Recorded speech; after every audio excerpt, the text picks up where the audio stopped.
नमस्कार.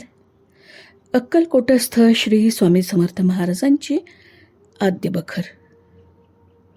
प्रकाशक धार्मिक प्रकाशन संस्था. अभिवाचन अदिती पालीमकर. भाग 54.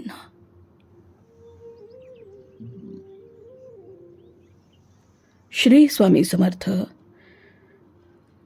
जय जय स्वामी समर्थ. श्री स्वामी समर्थ. श्री गुरुचे चरित्र अपार आहे, ते सर्व वर्णू शकणे अशक्य आहे.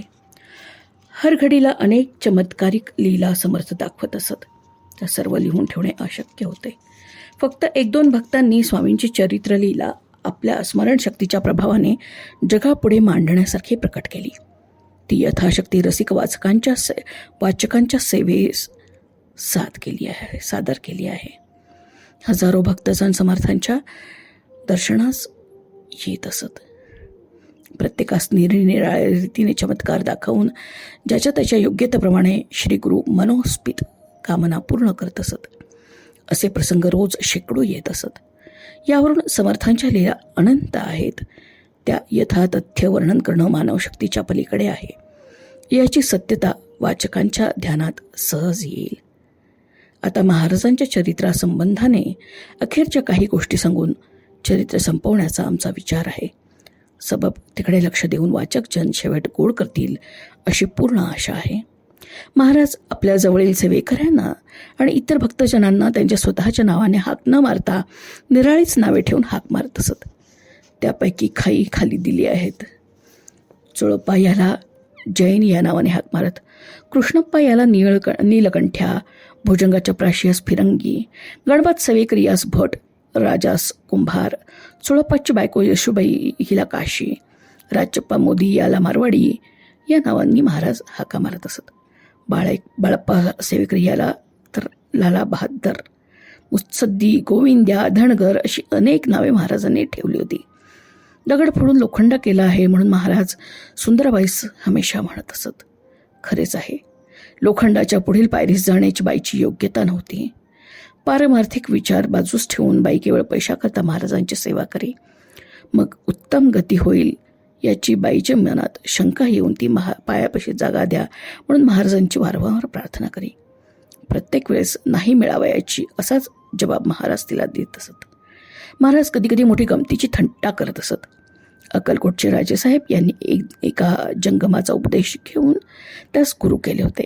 राजा मोठा धार्मिक आणि भक्तिमान असून त्यास वेदांताचा नाद लागला होता. हमेशा समर्थांजवळ येऊन धर्मासंबंधी गोष्टी तो बोलत असे. राजा आला म्हणजे वर्णांना जंगमो गुरु असं महाराज त्याची थट्टा करण्याकरता म्हणत असत. वास्तविक चरण वर्णाणाम ब्राह्मणो गुरु असं आहे. हे सर्वत्रांना माहीतच आहे. एक वेळ महाराजांची स्वारी जोशीपोहांच्या घरात असताना एक दूर देशातली जी बाई आहे ती महाराजांच्या दर्शनाला आली. जोशीपोहांच्या घरात एक म्हातारी भाकरी करत बसली होती. दोघींच्या गोष्टी होता पाहुणीबाई म्हणाली, आपणास काशी विश्वेश्वराचे दर्शनास जावयाचे आहे. हे ऐकून भाकरी बनवणारी बाई मोठ्या प्रेमाने म्हणाली, कशाच बाई इतके लांब कष्ट करून जाता? श्री स्वामी समर्थ साक्षात काशी विश्वेश्वर आहेत बरं. हे ऐकून महाराज खदाखदा हसू लागले. त्या भाकरीवाल्या बाईस म्हणाले, अगं तुला एवढे ज्ञान झाले असते तर तू भाकरी बडवीत कशाला बसली असतीस? महाराज हे केवळ अक्कलकोट निवासी जनास कल्पतरूच होते. त्यास ओळखून भक्तिपूर्वक याचना करण्याची काय ती उणीव. स्वार्थ किंवा परमार्थ वाटेल ते देण्यास महाराजांची तयारी असे.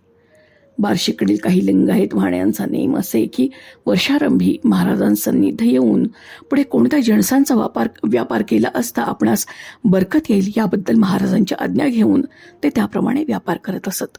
मग व्यापारात दुप्पट नफा झाला नाही असे कधी होतच नसे. सन 1876 साली दुष्काळ पडण्यापूर्वी लिंगप्पा वाणी ज्यास महाराज नाग्या म्हणून हाक मारत असत त्यास शेरभर दाणे घरात राहू दे म्हणून महाराजांनी आज्ञा केली होती. त्याप्रमाणे त्याने बरेच धान्य खरेदी केले आणि पुढे त्यास दुष्काळ संबंधाने नफाही पुष्कळ झाला. अक्कलकोटवासी जन तर महाराजांची कश्चित गोष्टीकरता देखील प्रार्थना करीत. एके दिवशी महाराजांची स्वारी एका बागेत असता एक बैल अतिमस्त होऊन धन्याचे हातून सुटून बागेत आला. बैल फार दांडगा होता. तो विहिरीवर येऊन उभा राहिला.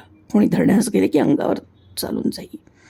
5-25 लोक त्यास स्वतः कुणबी असे त्यास धरण्याचा यत्न करत होते, पण व्यर्थ.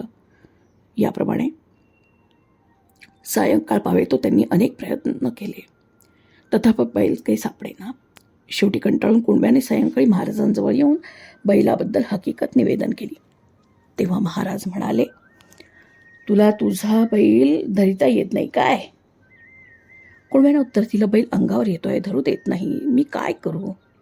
मग महाराज स्वतः उठून जाऊन बैलाचा कान धरून शेळीसारखं ओढून आणून त्यास मालकाच्या स्वाधीन केलं.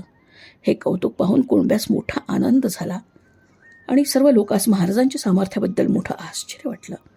महाराजांची कीर्ती पसरून पुढे मोठे मोठे सरदार, संस्थानिक वगैरे दर्शनास येऊ लागले. तेव्हा कोणी सेवेकरी म्हणाला, आता मोठमोठे लोक येऊ लागले बरं का.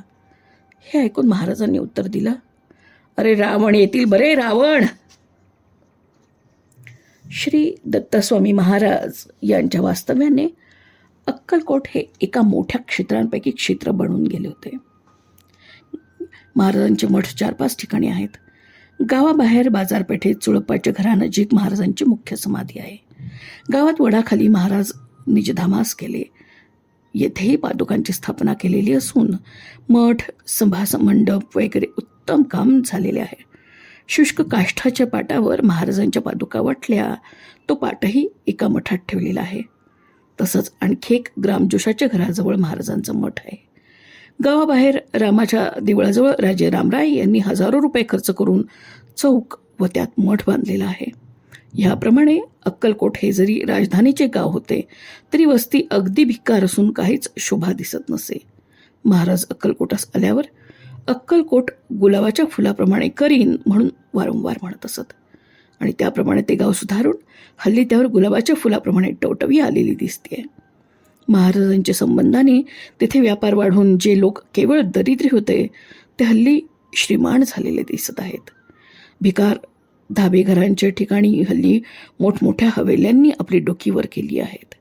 पेठेतील समाधीजवळ एक औदुंबर वृक्ष महाराजांनी स्वतः लावलेला आहे.